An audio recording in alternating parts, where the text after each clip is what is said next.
শুরু করেছে আজ নতুন পর্ব প্রেরলোকে সবাইকে আরো একবার স্বাগত। আশা করছি সবাই খুব ভালো আছেন, সুস্থ আছেন। তো ঘটনা শুরু করার আগে আমি একটু বলবো যে সবাই যারা ভিডিও দেখেন আমার, তারা প্রত্যেকে একটু ঘটনা কমেন্ট করবেন যে কে কথা শুনছেন এবং কার কেমন লাগছে, এবং একটু ভিডিওগুলো লাইক করে দেবেন এবং চ্যানেলটা সাবস্ক্রাইব করে দেবেন। আপনাদের সাবস্ক্রাইব থেকে আমি বেশি উৎসাহ পাবো এবং আরও ভালো ভালো ঘটনা আপনাদের সামনে নিয়ে আসবো।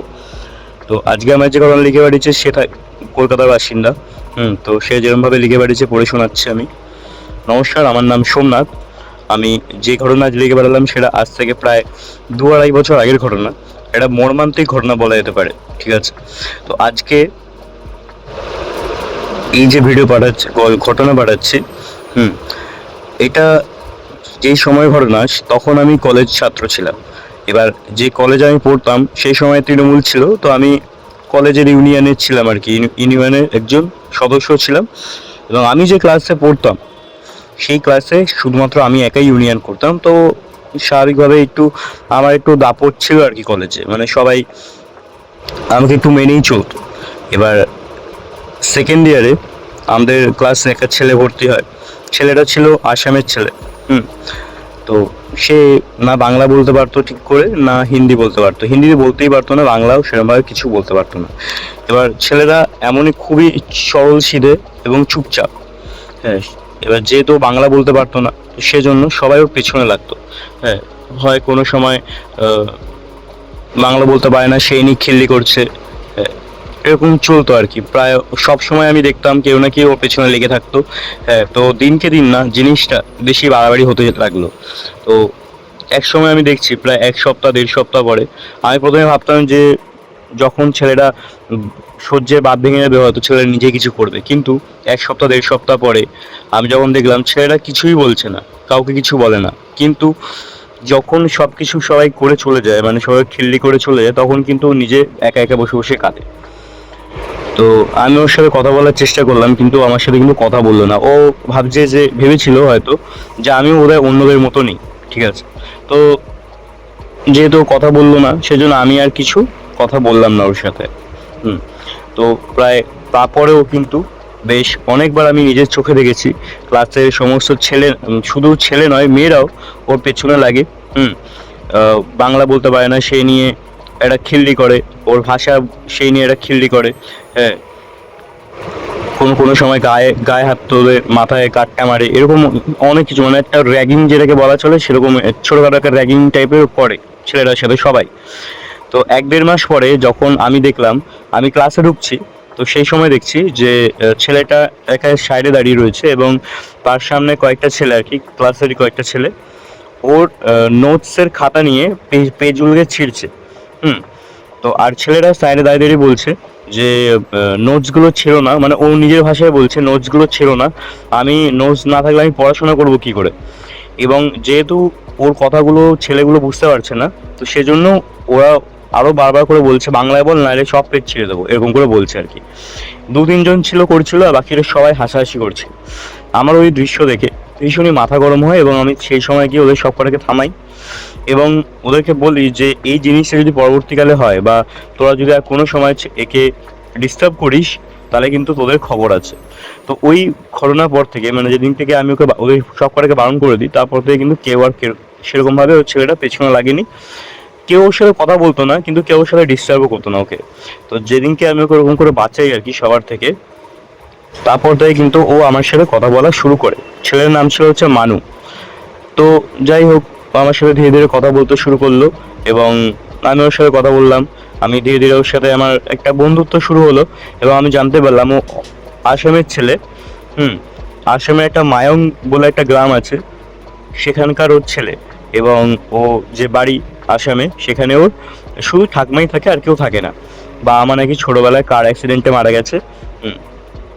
তো ও পড়াশোনার জন্য এখানে কলকাতায় চলে আসে। ওদের যে জমি জমা ছিল সেগুলো বিক্রি করে ওর ঠাকমা ওকে এখানে পাঠিয়ে দেয়। তো এটা হচ্ছে ওর লাইফ। আমি ওকে ধীরে ধীরে বাংলা শেখাই যাতে ও আমাদের কথা বুঝতে পারে, কিন্তু ওকে আমি যখনই বলতাম যে তুই আমাকে অসমীয়া শেখা, কিন্তু ও কিন্তু শেখাতে চাইতো না। হ্যাঁ, ও বারবার বলতো যে তুই অসমীয়া শিখে কি করবি? হ্যাঁ, তুই তো আর ওখানে যাবি না, থাকবি না, বেকার, তোর ওই অসমীয়া শেখার কি মানে? এমনিতেও কঠিন ভাষা। তুই আমাকে বাংলাটা শেখা, কারণ আমাকে তো এখানেই থাকতে হবে, তুই আমাকে বাংলাটা শেখা। তো যাই হোক, আমি এ নিয়ে বেশি মাথা ঘামাতাম না। তো আমার মাঝে মাঝে ভাবতাম যে হ্যাঁ আমি অসময়ে শিখেই বা কি করবো। তো এরপরে একদিনকে আসে, বেশ তখন প্রায় আমার ভালোই বন্ধু হয়ে গেছি। হ্যাঁ, 6-7 মাস পরে একটা সময় যখন ও আমাকে বলছে যে ভাই, আহ, শনিবারে আমি খুব বোর হই রাতের বেলা, কোনো কাজ থাকে না, কারণ অন্য দিন তো পরদিন কলেজ থাকে বলে রাতে রাতে ঘুমিয়ে পড়ি, কিন্তু শনিবার রাতটা না খুব বোর হই। তুই কি আমার পিজিতে আসবি, তাহলে একসাথে কাটাতাম রাত। হুম। আমি তখন বলি যে তোর পিজিতে। আমি বললাম যে, ও তখন বলছে হ্যাঁ, কেন সমস্যা কি? আমি বললাম যে হ্যাঁ যাওয়াই যায়, কিন্তু তোর পিজির যে মালিক তারা সে কোনো অবজেকশন করবে না। তখন সে বলছে না না, কিসের অবজেকশন, মালিক থাকে না এখানে। তো আমি বললাম ঠিক আছে, যাওয়াই যেতে পারে। তো একটা শনিবার দেখে আমি ওর পিজিতে যাই, মানুর পিজিতে ওর সাথেই গেছিলাম। তো যখন ঘর দিয়ে ঢুকলাম আর কি, দরজা দিয়ে ঢুকলাম, দেখলাম একটা ছোট্ট মতো ডাইনিং, যার একটা কোনায় একটা ছোট্ট মতো গোল টেবিল এবং দুটো চেয়ার, এবং ওর সাথেই একদম খোলা একটা ছোট্ট মতো রান্নাঘর, যেখানে শুধু একটা উনুনের স্টোভ রয়েছে, আর 3-4টে বাসন কোসন এরকম রয়েছে, এবং তার পাশে একটা ছোট্ট মতো বাথরুম, এবং ওই যে ওপেন যে ডাইনিং রুম তার গায়ে লাগোয়া একটা ঘর, এবার ঘরটা হচ্ছে ওর বেডরুম। বেডরুমে যখন আমি ঢুকি, আমি দেখলাম যে খুব একটা বড় সাইজের না, মাঝারি সাইজের একটা ছোট ঘর, এবং তার একদিকে মানে দরজা দিয়ে ঢুকলে বাঁদিকের যে দেওয়াল, সেই দেওয়ালের সাথে একদম সাঁটানো একটা খাট, দেওয়ালের সাথে পুরো সেটে আছে, সেখানে দুজন শুতে পারবে। এবং দরজা দিয়ে ঢুকতে ডান দিকে হচ্ছে একটা ছোট্ট মতো টেবিল, যেখানে ও পড়াশোনা করে, এবং টেবিল ল্যাম্পও রয়েছে এবং চেয়ারও রয়েছে, এবং ওই টেবিলের সামনেই রয়েছে একটা মানে 2 পাল্লার একটা জানলা।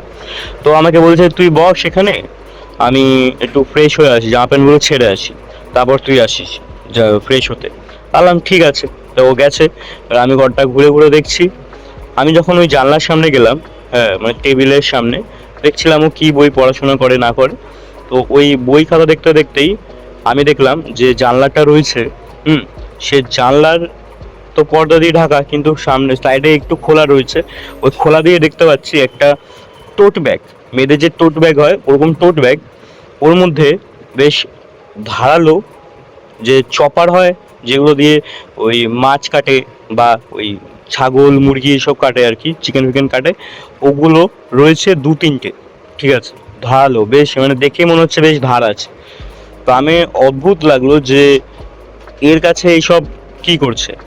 তো তারপর আমি যখন পেছনে ঘুরলাম, মানে বেডের দিকে ঘুরলাম, যে দেওয়াল, সে দেওয়ালে দেখলাম একটা মালা রয়েছে, একটা অদ্ভুত রকমের মালা, মানে যেটা আমি কোনোদিন আগে কোনোদিন চোখে দেখিনি। মালাটা কিরকম, ছোট ছোট যে পশু হয়, মানে ছাগলের যে শিং, যে ছোট ছোট শিং হয়, সেই শিংগুলোই বেশ কয়েকটা রয়েছে, প্রায় 10-12টার মতো শিং। তার যে ছুচলো যে অংশটা, সেই অংশে এদিক ওদিক করে ফুটো করে তার মধ্যে দিয়ে সুতো দিয়ে প্রত্যেক কটাকে একসাথে বাঁধা হয়েছে, মানে যেরকম ফুলের মালা হয় ঠিক সেরকম ভাবেই ওই শিংগুলোকে এরকম বাঁধা রয়েছে, এবং শিংগুলো দেখে বোঝা যাচ্ছে যে ওগুলো অ্যাকচুয়াল প্রাণীর শিং, মানে কোনো আর্টিফিশিয়াল না বা কিছু কোনো দিয়ে কিছু বানানো নয় আর কি। তো ওই শিংগুলো ওখানে ঝোলানো রয়েছে। তো আমি এই জিনিসটা দেখে খুব অবাক হলাম যে এটা আবার কি, মানে জীবনে কোনোদিন আমি দেখিনি আর কি।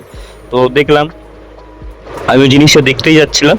তো সেই সময় কিন্তু ওই যে মানু, ও ঘরে ঢুকে আসে এবং বলে যে কি দেখছিস। আমি বলছি ভাই এটা কি। তখন ও বলছে আমাকে যে ও কিছু না ভাই, ওটা আমাদের গ্রামের সবার বাড়িতেই থাকে। হ্যাঁ, তো যাতে আমার গ্রামের কথা মনে না পড়ে, মিস মাঝে মাঝে মিস করি, সেই সময় আমি ওটাকে দেখি আর কি, আমার মন ভালো হয়ে যায়। তো আচ্ছা আচ্ছা ঠিক আছে। তো যাই হোক, আমি বেশি মাথা ঘাটালাম না। তো রাতের খাওয়া দাওয়া করে একটু গল্প গল্প করে আড্ডা বাড্ডা মেরে ঘুমিয়ে পড়লাম।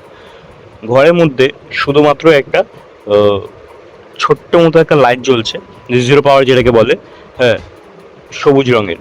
তো আমি শুয়ে রয়েছি, রাতে মাঝে রাতে ঘুম ভাঙে, সময় তো ঘড়িতে দেখলাম সময় তখন প্রায় 2:30-3টে বাজে। আমি দেখছি আমার পাশে মানু নেই, আমি একা শুয়ে রয়েছি। তো আমি বেশ খানিকক্ষণ জেগেছিলাম। এবার যখন আমি দেখলাম যে ওখানে কেউ নেই আর পুরো ঘর অন্ধকার, হ্যাঁ, ঠিক সেই সময় হঠাৎ করে আমি জানি না কেন আমার মাথায় সেই যে ধারালো যে চপারগুলো দেখেছিলাম সেই তার কথা মাথায় এলো। আমার একটু একটু ভয় লাগা শুরু করলো যে তখন আমার মাথায় আমি ভাবছিলাম যে ওই চপারগুলোর কাছে কি করতে রয়েছে। হ্যাঁ, ও কি আদৌ যেগুলো বলে সেগুলো কি ঠিক বলে, সত্যি বলে, এরকম একটা মাথায় আসছিল আর কি সেই সময়। তো আমি বেশ আধ ঘন্টা 25-30 মিনিট মতো আমি জেগে রয়েছি, শুয়েই রয়েছিলাম কিন্তু জেগেছিলাম। দেখছি আধ ঘন্টার মধ্যে একবারও কিন্তু মানু এলো না ঘরের মধ্যে। আমি নিচে নামলাম, নিচে নেমে আমি যখন ডাইনিং রুমে গেলাম দেখলাম পুরো ডাইনিং রুম পুরো অন্ধকার, কালো ঘুটঘুটে অন্ধকার। ঠিক আছে, আমি বাথরুমের সামনে যেতেই আমি শুনতে পেলাম, বাথরুমটা কিন্তু অন্ধকারই, মানে ভেতরে লাইট জ্বলে তো বোঝা যায়, কিন্তু লাইট জ্বলছিল না, অন্ধকার। কিন্তু আমি একটা মন্ত্র পড়ার শব্দ পাচ্ছিলাম, যেটা হচ্ছে অসমীয়া শব্দ। কারণ ও যেসব কথা বলতো আর কি আমার সাথে অসমীয়াতে, মাঝে মাঝে যখন আগে ওর সাথে কথা হতো না, সেই সময় যে ভাষায় কথা বলতো আমি বুঝতে পেরেছিলাম সে অসমীয়া ভাষা, এবং সেই ভাষায় কিছু একটা মন্ত্র উচ্চারণের শব্দ আমি শুনতে পাচ্ছিলাম বিড়বিড় করে। তো আমি যখন ভেতরে মানে দরজার মধ্যে হাত দিলাম, দেখলাম দরজাটা কিন্তু খুলে গেল। আমি জাস্ট নর্মাল হাত দিয়েছিলাম আর দরজাটা খুলে গেল। তারপরে আমি দেখছি ভেতরে কেউ নেই। আমি যখন লাইট জ্বালালাম ভেতরে কেউ নেই। তো আমি বুঝতে পারলাম না তাহলে ভেতরে যখন কেউ নেই তাহলে মন্ত্র পড়ার আওয়াজটা শব্দটা কোথা থেকে আসছে। তা আমি গেলাম ভেতরে, একটু বাথরুম বাথরুম করলাম, টয়লেট করলাম, বেরিয়ে এসে দরজা দিলাম, দু পা এসছি, আবার আমি শুনতে পাচ্ছি ওই যে মন্ত্র পড়ার শব্দ, সেই শব্দটা। এবার তার সঙ্গে আরেকটা শব্দ, সেটা হচ্ছে যখন যারা জবাই করে আর কি, তারা যখন ওই জবাই করার আগে যখন দুটো চপার নিজের মধ্যে ঘষাঘষি করে বা ওই পাথরের মধ্যে ঘষে সেটাকে ধার করার জন্য যেরকম শব্দ হয়, সাঁই সাঁই করে, ঠিক সেরকম শব্দ আমি শুনতে পাচ্ছিলাম। আর সেই সঙ্গে সেই মন্ত্র উচ্চারণের শব্দ। আমি প্রথমে বুঝতে পারছিলাম না যে কোথা থেকে আসছে। ঠিক আছে, তো আমি গেলাম রান্নাঘরের দিকে। রান্নাঘরের দিকে যেতেই আমি শুনতে পেলাম যে মন্ত্র উচ্চারণের শব্দটা সেখান থেকে স্পষ্ট আসছে, এবং তার সঙ্গে ওই দুটো ধারালো চপার যদি নিজেদের মধ্যে ঘষাঘষি করা হয় তার যে শব্দ, সেই শব্দটা। আমার না ঠিক সুবিধা লাগছিল না। আমি কি করলাম, সঙ্গে সঙ্গে নিজের ঘরে এসে বেডের মধ্যে শুয়ে পড়লাম, এবং শুয়ে পড়ার পরেও আমি বেশ খানিক জেগেছিলাম এটা দেখার জন্য যে মানু আসে কিনা। দেখলাম আমি যতক্ষণ জেগেছিলাম প্রায় 15-20 মিনিট, দেখলাম তখনও কিন্তু মানু আসেনি। মানে আমি ওঠার আগে 30 মিনিট এবং ওঠার পরে প্রায় 15 মিনিট মতো সময় গেছে, এবং বেডে ওঠার পরে আবার 15 মিনিট, প্রায় 1 ঘন্টা মতো কিন্তু মানুষ ছিল না সেই রুমে। ঠিক আছে, তো তারপর আমি ঘুমিয়ে পড়ি। সকালে যখন আমার ঘুম ভাঙি দেখছি মানু আমার পাশেই শুয়ে। তাই মানুকে ডাকলাম, বললাম যে ভাই ওঠ, বাড়ি যাবো, দেরি হচ্ছে। তো তখন বলে ঠিক আছে দাঁড়া তাহলে চা পা করি। বললাম ঠিক আছে কর। তো চা খেতে খেতে আমি ওকে জিজ্ঞেস করলাম একবার যে তুই কালকে রাতে কোথায় গেছিলি। তখন ও বলছে কোথায় যাবো, আমি তো শুয়েছিলাম, ঘরেই ছিলাম, আবার রাতের বেলা কোথায় যাবো, এরকম করে সে আমাকে বলছে। বললাম না, আমার তো ঘুম ভেঙেছিল, আমি তখন দেখলাম তুই আমার পাশে নেই। তখন বলছে হ্যাঁ একবার গেছিলাম ওয়াশরুমে 5 মিনিটের জন্য, তারপর তো এসে আবার শুয়ে বললাম। আমি মনে মনে ভাবছি 5 মিনিট, আমি তো প্রায় 1 ঘন্টার মতো ওকে দেখলাম না। তাহলে ও কি মানে মিথ্যা কথা কেন বলছে আমাকে অকারণে, মানে মিথ্যা কথা বলার কারণটাই বা কি। তো যেহেতু আমি বুঝতে পারলাম যে আমাকে মিথ্যা কথা বলছে, তো সেই জন্য আমি আর জিজ্ঞেসও করলাম না যে যে মন্ত্র পড়ার শব্দ শুনেছি বা চপারের শব্দ সেগুলো কিসের শব্দ বা কি, আমি কিছু জিজ্ঞেসও করিনি। তো যাই হোক, আমি তাড়াতাড়ি করে ওখান থেকে বেরিয়ে এলাম। দুপুরবেলা নিজেদের বাড়িতে, সেদিনকে ছিল রোববার, দুপুরবেলা নিজেদের বাড়িতে শুয়ে রয়েছি। বিকেলবেলা যখন আমি ঘুম থেকে উঠেছি আমার মাথাটা এত যন্ত্রণা করছিল যে সেটা বলবার নয়। মানে আমার মনে হচ্ছিল মাথার পেছন দিকে কেউ হাতুড়ি মারছে, এবং সারা শরীর ভারী হয়ে গেছিল। আমার ওজন ছিল সেই সময় 55 কি 57 হবে, আর আমার মনে হচ্ছিল আমার ওজন বোধহয় 75-76 কেজি ওজন, এরকম ভীষণ ভারী হয়ে গেছিল আমার শরীর, এবং মাথা সেরকম যন্ত্রণা। তো এই যে শরীর খারাপটা আমার প্রায় 1 সপ্তাহ ছিল। 1 সপ্তাহ আমি বিছানা থেকে উঠতে পারিনি। প্রথম প্রথম উঠতাম, খেতাম, আবার শুয়ে পড়তাম, কিন্তু যত 2-3 দিন পরেই আমি কিন্তু আর বিছানা থেকে উঠতেই পারতাম না। একদম পুরো বিছানার সাথে লেগে গেছিলাম, শুয়ে পড়েছিলাম। শয্যাশায়ী।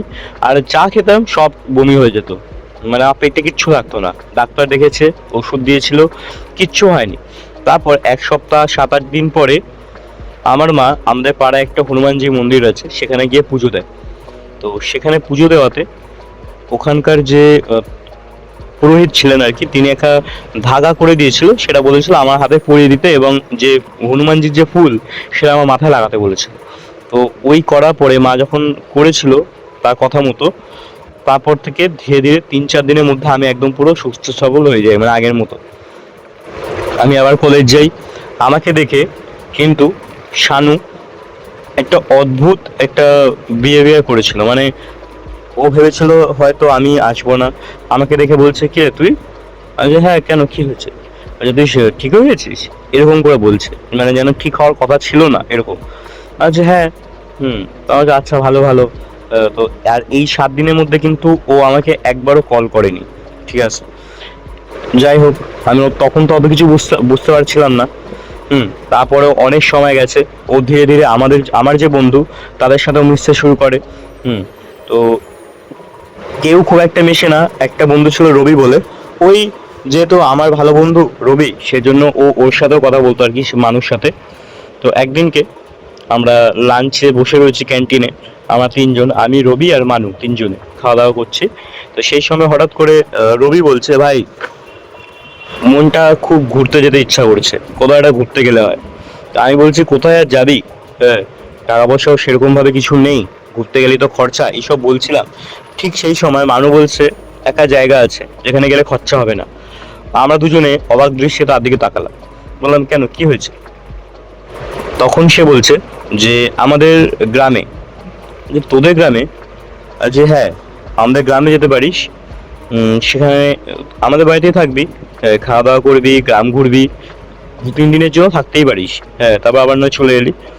তখন আমি আর মানু, আমি আর আমার বন্ধু রবি দুজনেই রাজি হলাম, যেহেতু টাকা পয়সা সেরকম ভাবে লাগবে না, শুধু ট্রেনের খরচা, যাতায়াত খরচা, এই আর কি। ঠিক আছে চল তাহলে। ট্রেনের টিকিট ফিকিট কাটা হলো, ডেট ঠিক করা হলো। তো আমরা যখন সেখানে গেলাম, আমরা ট্রেনে যখন আমরা আসামে নামবো, গুয়াহাটিতে নামবো, তার আগেই 2-3টে স্টপেজ আগে, মানে স্টেশন আগেই কিন্তু ওই মানু কাকে একটা কল করলো, এবং তাদের অসমীয়া ভাষাতেই বললো যে তারা মানে আমরা নামবো, তো একটা গাড়ি নিয়ে চলে আসছে। তো যাই হোক, সে এলো, গাড়ি এলো। আমরা যখন স্টেশনে নামলাম দেখলাম গাড়ির দাঁড়িয়ে রয়েছে, তো আমরা গাড়িতে উঠলাম।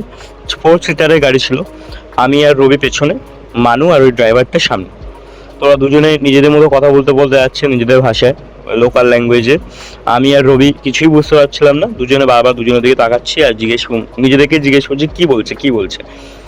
তো মানু মাঝে মাঝে আমাদের সাথে বাংলাতে কথা বলছিল আর কি, যে এখানে এই রয়েছে, ওখানে ওই রয়েছে, মানে যে রাস্তা দিয়ে আমরা যাচ্ছিলাম আর কি, সে রাস্তা দিয়ে বলছে এখানে সেই রয়েছে, এখানে ওই রয়েছে, এইসব বলছিলাম। আর ওই যে ড্রাইভার ছিল, ও বারবার যখনই ওদের দুজনের মধ্যে কথা হচ্ছিল, বারবার কিন্তু আমাদের দিকে পেছন ঘুরে তাকাচ্ছিল। আর হয় একবার কোনো কোনো সময় হাসছে, আবার পরক্ষণেই আবার এমন দৃশ্যে তাকাচ্ছে যেন আমাদের সাথে কিছু একটা করবে, মানে তার ইঙ্গিত ভালো না, এরকম একটা ব্যাপার ছিল আর কি। মানে কিডন্যাপ করলে যেরকম একটা মানুষ যেই চোখে দেখে, সেই চোখে এরকম দেখছিল আর কি। আমি বুঝতে পারছিলাম যে কি হচ্ছে ব্যাপারটা। তো যখন ওদের বাড়িতে পৌঁছলাম আর কি, তখন প্রায় বিকেল হয়ে গেছে। ওদের মানে গুয়াহাটি স্টেশন থেকে মায়ং যে গ্রাম, সেখানে বেশ অনেকটাই দূরে। তো তারপরে ওর যে ঠাকমা ছিল, সে আমাদেরকে ভালো করেই বাড়িতে ঢোকালো। বেশ আমরা সন্ধ্যেবেলা ভালো করে জমিয়ে চা, সিঙ্গারা ফিঙ্গারা অনেক কিছু খেলাম আর কি। তারপর নিজেদের মতো আড্ডা বাড্ডা মেরে রাতেবেলা খাওয়া দাওয়া করে শুয়ে পড়লাম। এবার কি হলো, রাতেবেলা তো আমি আর রবি এক ঘরে শুয়েছি, মানুর একটা ঘর, আর হচ্ছে ঠাকমার একটা ঘর। ঘরের বর্ণনাটা কিরকম, দরজা দিয়ে ঢুকতেই একটা মাঝারি সাইজের একটা ডাইনিং রুম, ঠিক আছে, যে ডাইনিং রুমের একদম মিডিলে একটা টেবিল রয়েছে, গোল টেবিল, যেখানে 4টে চেয়ার রয়েছে, এবং তার একদিকে রয়েছে একটা ছোট্ট অ্যাকোরিয়াম টাইপের, যেখানে 2-3টে মাছ ছিল। এবং ওই টেবিলের একদম সোজাসুজি রয়েছে ঠাকমার ঘর। হ্যাঁ, ওই ঠাকমার ঘরে কিন্তু কোনো দরজা নেই, গেটটায় কোনো দরজা নেই, কিন্তু একটা বিশাল বড় একদম ওপর থেকে লাস্ট অব দরজা, মানে গেটের ওপর থেকে লাস্ট অব্দি একটা লম্বা পর্দা দেওয়া। পর্দাটা কিন্তু অদ্ভুত রকমের পর্দা, মানে দেখে মনে হচ্ছিল কোনো পশুর ছাল দিয়ে, একদম মানে মনে হচ্ছে জীবন্ত কোনো পশুর ছাল দিয়ে সেটাকে বানানো, মানে সেটার মধ্যে কোনো আর্কিটেকচার নেই, একদম পুরো মনে হচ্ছে, মানে পশুর যে লোম, সেই লোমটা অব্দি বোঝা যাচ্ছিল আর কি। তো আর ওই যে ঠাকুমার ঘর, তার একদম ডান দিকে রয়েছে দুটো ঘর, একটা হচ্ছে মানুর ঘর আর একটা হচ্ছে আমাদের ঘর। আমাদেরকে দুজনকে দিয়েছিল, আমাকে আর রবিকে। তো রাতেবেলা আমরা শুয়ে পড়েছি, আমার যখন মাঝে ঘুম ভাঙে তখন আমি দেখছি যে ঘরে একটা জিরো পাওয়ার জ্বলছে সবুজ রঙের, আর রবি বিছানায় বসে রয়েছে দরজার দিকে মুখ করে। আমি ওর কাঁধে হাত দিতেই ও না কেমন চমকে উঠলো। অনেক, হ্যাঁ কি হলো? আমি বললাম কি হলো, এখানে এরকম করে বসে আছিস? তখন ও বলছে যে ভাই আমি অনেকক্ষণ ধরে জেগে আছি। আমি বলছি, কেন, কি হয়েছে? বলছে যে সে নাকি মানে আমাদের ঘরের দরজায় নাকি কেউ অনেকক্ষণ ধরে নক করছে, আর রবি যখনই জিজ্ঞেস করছে কে, মানু নাকি, তখন কিন্তু কেউ সাড়া শব্দ দিচ্ছে না। আর একটা মাঝে মাঝে কিছুক্ষণ পর পরই একটা চেল্লানোর শব্দ, মানে একটা আর্তনাদের শব্দ, মানে কেউ কাউকে মারলে যেরকম শব্দ হয় ঠিক সেরকম শব্দ আর কি, আর ওই নকিং এর শব্দ। তো আমি ওকে বললাম যে ধর তুই ভুল শুনেছিস, সেরকম আবার হয় নাকি? তখনও আমাকে বলছে, ওই বলছে তুই কিছুক্ষণ জেগে থাক, কেউ শুনতে পাবি। তো আমি ওই নকিং এর শব্দ, কেউ যে ডাকছে সেই শব্দ আমি শুনতে পাইনি, কিন্তু আমি শুনতে পেলাম কিছুক্ষণের মধ্যেই যে একটা আর্তনাদের শব্দ, একটা বয়স্ক কেউ যখন, মানে বয়স্ক গলা আর কি, আর্তনাদ করছে, মানে চিল্লিয়ে উঠলো, এরকম করে চিল্লিয়ে উঠলো, যেন তাকে কেউ ভীষণ জোরে মেরেছে বা কিছু। তো আমি আর রবি দুজনেই বিছানা থেকে নামলাম। আমি রবিকে বারণ করলো যে ভাই যাস না, বেকার, দরকার নেই, কি আছে না আছে, দরকার নেই, অচেনা জায়গা। রবি বলছে চল না দেখে আসি। তো যেহেতু আমি ওকে একা ছাড়বো না, দুজনে মিলে গেলাম। আমাদের ঘরের দরজাটা খুলতেই আমরা যেটা যেটা প্রথমে দেখলাম যে ডাইনিং রুমটা পুরো অন্ধকার, সেখানে শুধুমাত্র একটা জিরো পাওয়ার জ্বলছে সবুজ রঙের, যেটাতে পুরো ডাইনিং রুমটাকে একদম পুরো মায়াবী করে দিয়েছে। একটা গা ছমছমের ব্যাপার ছিল সেই জায়গাটায়।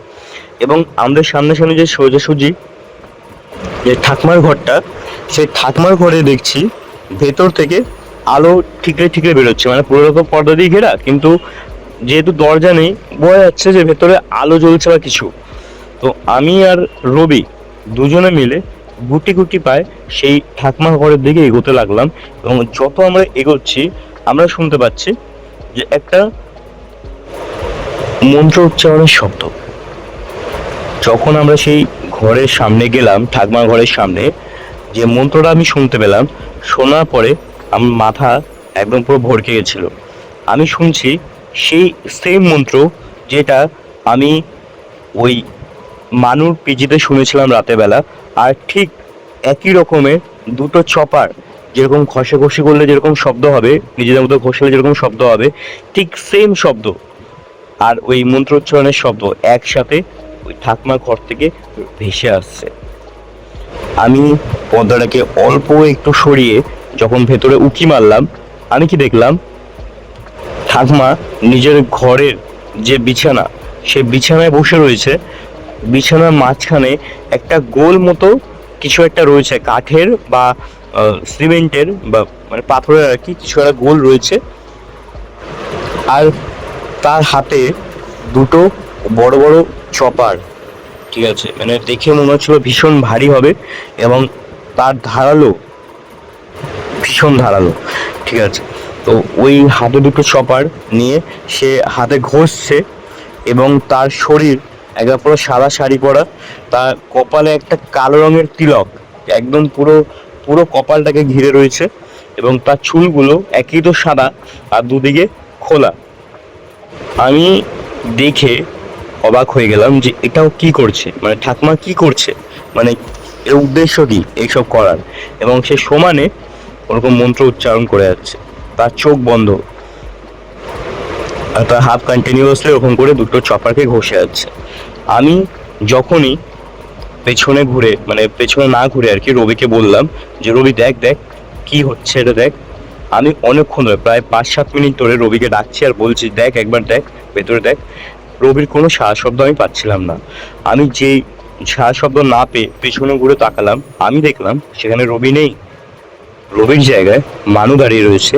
একটা অদ্ভুত কৃপি স্মাইল, মানে যে অদ্ভুত যে স্মাইল হয় অদ্ভুত রকমের, সে অদ্ভুত রকমের স্মাইল সে আমার দিকে তাকিয়ে হাসছে আর বলছে যে কি করছিস তুই এখানে এত রাতে, এমনি করে, মানে অদ্ভুত ভাবে সে বলছে, মানে ওর এরকম কথাবার্তা আমি আগে কোনোদিন শুনিনি। তুই এত রাতে কি করছিস এখানে, তুই ঘুমাসনি, কি দেখেছিস, এরকম করে সে আমাকে বলছে। আমি প্রচন্ড ওই সময় ভয় পেয়ে যাই এবং আমি দেখছি মানুর যে মাথ কপাল সেখানেও কিন্তু এরকম লাল কালো রঙের একটা তিলক তিলক পড়া এবং তার হাতে দুটো ধারালো চপার এবং সেও কিন্তু সাদা রঙের জামা আর প্যান্ট পরে রয়েছে। ঠিক আছে, আমি ওকে বললাম যে রবি, রবি কোথায়? ও বলছে রবি তো নিজের ঘরে, তুই এখানে কি করছিস, একদম ঠিক এরকম করে সে বলছিল। তো আমি যখনই আমার ঘরে দৌড়ে গেলাম, দেখলাম সেখানে রবি শুয়ে রয়েছে মেঝেতে, আর তার সামনে সেই যে ড্রাইভারটা আমাদেরকে নিয়ে এসেছিল স্টেশন থেকে, সেই ড্রাইভারটা ওর পাশে বাবু হয়ে বসে রয়েছে এবং সেও মাথায় একটা কালো তিলক পরা আর হাতে দুটো চপার নিয়ে ঘষাঘষি করছে। আমি যখন বলছি কি করছো তুমি ওর সাথে, তখন মানু আমার পেছনে এসে দাঁড়িয়ে বলছে আজকে তো ওর জবাই হবে, ওর জন্য তো ওকে ওখানে রাখা হয়েছে, ওর জবাই হবে আজকে। এই বলে সে যখন আলাম না এসব করিস না মানু, এসব করিস না, কেন আমরা তোর কি ক্ষতি করেছি এসব বলছিলাম আর কি। ঠিক সেই সময় ওই যে ড্রাইভারটা সে কিন্তু মানু রবিকে তার দুটো পা ধরে টানতে টানতে বাইরের দিকে নিয়ে চলে যায়। ঠিক আছে, আর তখন আমি ও পেছন করাতে আমি দেখলাম বাড়ির বাইরে নিয়ে গিয়ে রবির গলায় ওই ড্রাইভারের হাতে যে চপারগুলো ছিল সেই চপার দিয়ে একটা গর্দান মেরে দেয় আর কি, মানে বেশ জোরেই মারে। খুব একটা কাটেনি, জাস্ট একটা দাগ মতো হয়ে গেছিলো, সেখান থেকে বেশ ভালো রকমের রক্ত বেরোচ্ছিল। আর ওই দৃশ্য দেখে ওই সময় মানু আর ওই ড্রাইভার তো হাসছিলই, আর পেছন থেকে ঠাকমা তার ঘর থেকে বেরিয়ে এসছে, এসে আমার পাশে বসে, মানে পাশে দাঁড়িয়ে বলছে মানু এবার এর পালা, এমনি করে বলল, ঠিক এরকম করেই বলল। আর আমি সেই সময় সেন্সলেস হয়ে ওখানেই পড়ে যাই। আমি লাস্ট রাতেরবেলা দেখেছিলাম যে ঘরের দরজার সামনে আমি দাঁড়িয়ে রয়েছি, দরজার বাইরে ড্রাইভারটা আমার বন্ধু রবিকে মেরে দিয়েছে, গলায় একটা কোপ মেরে দিয়েছে। আর আমার এক পাশে রয়েছে মানু, যে কিনা অদ্ভুতভাবে হাসছে, আর এক পাশে রয়েছে মানুর ঠাকমা, যে কিনা মানুকে বলছে যে এবার এর পালা, মানে আমাকেও সে তারা মারবে আর কি। আমি ওই দৃশ্য দেখে ওখানেই অজ্ঞান হয়ে পড়ে যাই, কারণ ওদের তিনজনের যে হাসি, একটা অট্ট হাসি যেটাকে বলে রাবণের হাসি, ঠিক সেরকম ভাবে ওরা হাসছিল। আমি সেখানে সেন্সলেস হয়ে পড়ে গেছিলাম। তারপর আমার যখন জ্ঞান ফেরে আমি দেখছি সকাল হয়ে গেছে এবং আমি স্বাভাবিকভাবেই যে ঘরে আমি রাতেরবেলা শুয়েছিলাম সেই ঘরে বিছানায় শুয়ে রয়েছি এবং আমার পাশে রবি শুয়ে রয়েছে। আমি একদম পুরো চমকে যাই রবিকে দেখে। আমি রবি, এ রবি, রবি, রবি একদম পুরো ধপা করে উঠে বসে, কি হয়েছে এরকম করে ডাকছিস কেন? আমার তখন মনে হয় যে মানে ঠাকুরকে ধন্যবাদ জানাই, যে তার মানে ওটা একটা বাজে স্বপ্ন ছিল আর কি, আর কিছু না। তো যাই হোক, ও সেদিনকে ঘুম থেকে ওঠার পর বলছে তার মাথায় নাকি ভীষণ যন্ত্রণা এবং তার শরীর নাকি ভীষণ ভারী হয়ে গেছে। ঠিক আছে, সে আর থাকতেই পারছে না ওখানে। তো আমরা, মানে আমার মানুষ যে ঠাকুমা সে অনেকবার বলেছে আজকের দিনটা থেকে যা, আজকের দিনটা থেকে যা, এরকম করে কী করে যাবি এই সেই, কিন্তু রবি থাকতেই চাইছে না। রবি আমাকে বারবার বলছে ভাই এখান থেকে চল, আমার ভাল লাগছে না, শরীরটা ভীষণই একদম খারাপ লাগছে, এই ওই বারবার বলছে। তো আমি বললাম ঠিক আছে চল। তো আমরা তৎকালে টিকিট কাটি এবং সেই রাতটা কোনোভাবে থেকে পরের দিনকে সকাল সকাল আমরা বেরিয়ে চলে আসি কলকাতায়। আমি ওকে যখন আমরা ফিরছিলাম, ওর এতটা শরীর খারাপ হয়েছিল ট্রেনের মধ্যে যে আমি ওকে সামলাতে পারছিলাম না একা। কোনোভাবে ওকে আমি বাড়িতে নিয়ে আসি, বাড়িতে আনার পরেই ও একদম পুরো বেড রেস্টে চলে যায়। ঠিক আছে, প্রায় একটা সপ্তাহ ও পুরো বেড রেস্টে যায়। ওর মাথায় এতটা যন্ত্রণা হতো যে ও কারোর সাথে কোনো কথাই বলতে পারতো না এবং বডি একদম পুরো হেভি হয়ে গেছিল। আর সেম আমার যা যা হয়েছিল ঠিক সেরকম ভাবেই ওর হয়েছিল। খাওয়া দাওয়া একদম বন্ধ হয়ে গেছিল, যা খেত সব বমি হয়ে যেত।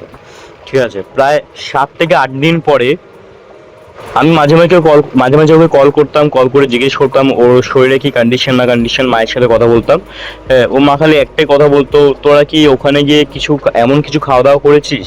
হ্যাঁ, এই সেই অনেক কিছু বললাম। না কাকিমা, একদিনে গেছিলাম, একদিনের জন্য কি খাবো?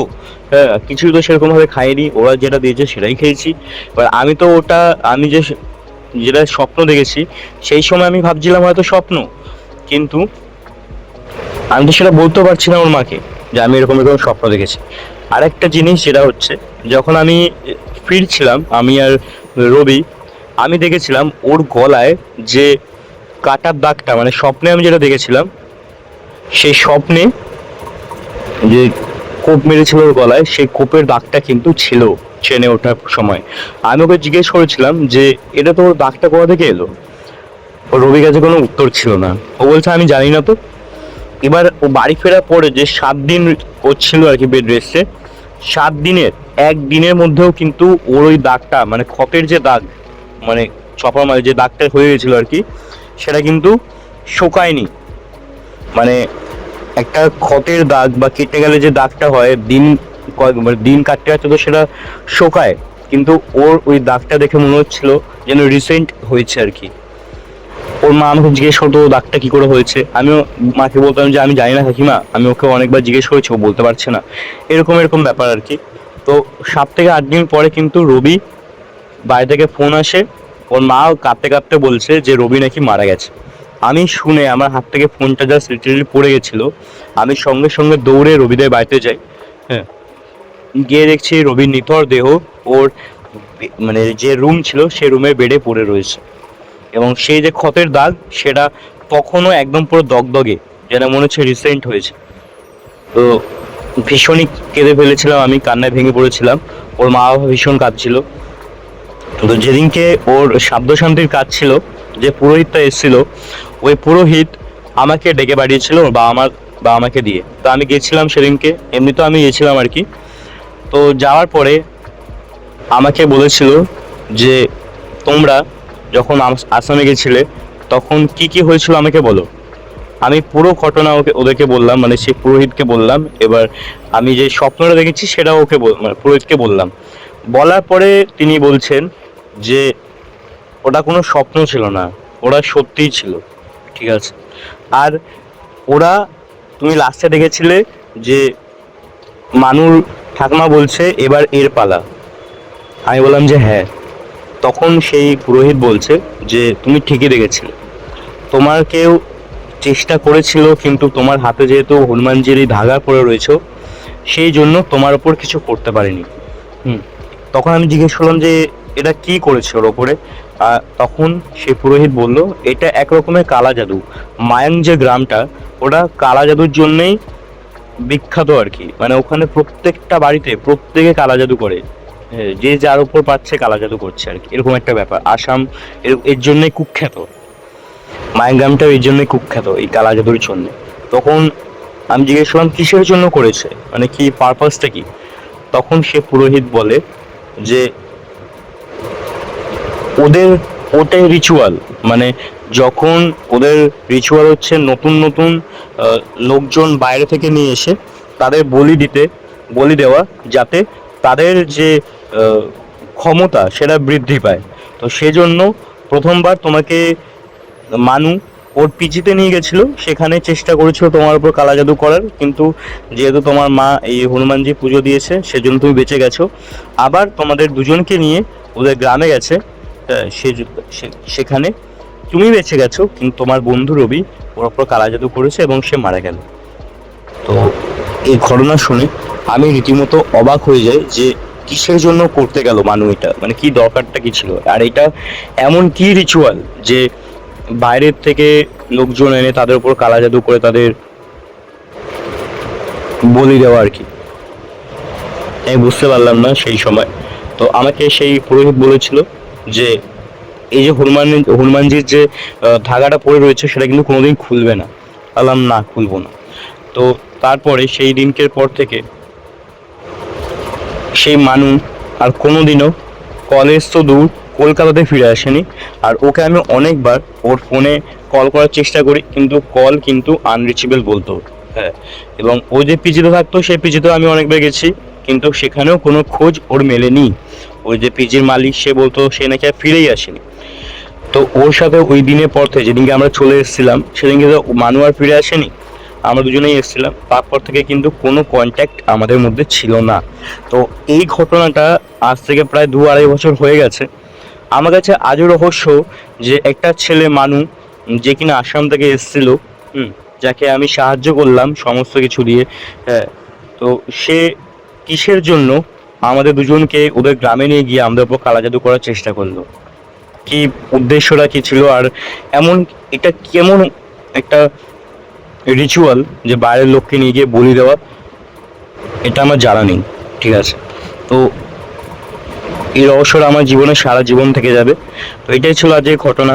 আশা করছি আপনাদের ভালো লাগলো। ভালো লাগলে লাইক, কমেন্ট, শেয়ার এবং সাবস্ক্রাইব করে দিন চ্যানেলটা। এবং আপনাদের জীবনে যদি ঘটে যায় এরকম কোনো ঘটনা, মেল করুন 00@gmail.com এই মেলে। তো আশা করছি সবাই ভালো থাকবেন, সুস্থ থাকবেন। দেখা হচ্ছে পরে ভিডিও, তখন ভালো থাকবেন। ধন্যবাদ।